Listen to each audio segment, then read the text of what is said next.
বন্ধুরা, তোমাদেরকে আমার মতো অদ্ভুত অদ্ভুত জিনিস খাইতে মন চায়। আমার রাতের 12টা বাজে এত ঝাল খাইতে মন চাইছে, তাই আমি নিজের একটা রেসিপি বানাই ফেলাম। আজকে তোমাদের সাথে সেই রেসিপিটাই শেয়ার করব। প্রথমে আমি আলু কুচি করে নিলাম, পেঁয়াজ কুচি এবং টমেটো কুচি করে নিলাম। পেঁয়াজগুলো শুকনা মরিচের সাথে ভালোভাবে ব্লেন্ডারে মিক্স করে নিলাম। তারপর এই মিক্সটা দেখছো কি লাল ঝাল, দেখলেই মনে হইতেছে আবার খেতে ইচ্ছে করতেছে। তারপর আমি মাংসের মধ্যে হলুদ গুঁড়া, মরিচ গুঁড়া, জিরার গুঁড়া, ধনিয়া গুঁড়া, মাংসের মধ্যে সবগুলো একসাথে মিশাইলাম।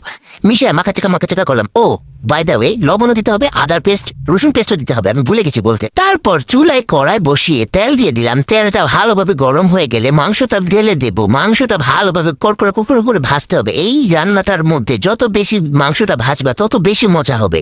তো আমি সবগুলো মাংস ভালোভাবে কড়াইতে দিয়ে ভালোভাবে লাড়াচাড়া করতেছি। আর হ্যাঁ, অবশ্যই এটা অল্প আঁচে করতে হবে, বেশি আঁচে করতে গেলে জ্বলে যাবে, খাইতে পারবো না, কয়লা হয়ে যাবে। ঠিক আছে, সাথে একটু ধনিয়া কুচি আর রসুন কুচিও করে নিলাম। আমার মাংসটা প্রায় হলুদ হয়ে আসছে, ভাজা হয়ে আসছে। এই পর্যায়ে আমি একটুখানি আলু দিয়ে দিব। এই রেসিপিটার মধ্যে আলুগুলো ভাজা করলে আরো বেশি স্বাদ লাগে, স্বাদ মনে হয় আরো দ্বিগুণ বেড়ে যায়। তো আমি আলুগুলো দিয়ে দিলাম।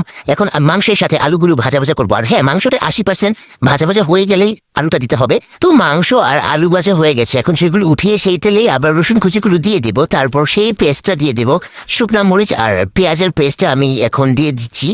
দিয়ে এটাকে একটু ভালোভাবে নাড়াচাড়া করে টমেটো কুচি দিয়ে দিলাম কিছু, সেটাও আবার একটু মিক্স করে নেব নাড়াচাড়া করে। এরপর আমি সেই মাংস আর আলু যেগুলো ভাজছিলাম ওগুলো এখানে ঢেলে দেব। ঢেলে কিছুক্ষণ নাড়াচাড়া করে কষিয়ে নেব। কষানোর পর আমি পরিমাণ মতো এখানে একটু পানি দিয়ে দিব। পানি দিয়ে এখানে আমি লবণ দিতে ভুলে গেছিলাম, তাই এখন আবার আমি একটু লবণ দিলাম। লবণ দিয়ে ভালোভাবে মিক্স করে আমি এটাকে ঢেকে দিয়ে দেবো। কিছুক্ষণ নাড়া দেওয়ার পর আমি উঠিয়ে দেখি মাংসটা পুরোপুরি রেডি হয়ে গেছে। আর উঠানোর আগে আমি একটু ধনিয়া পাতা ছিটিয়ে দিয়েছিলাম। And this is final look of my recipe. যারা ঝাল লাভার আছে তাদের জন্য এটা পারফেক্ট একটা রেসিপি। একটু খেয়ে দেখবা, ঝালে পুরো অবস্থা খারাপ হয়ে গেছে আমার ভাইরে ভাই।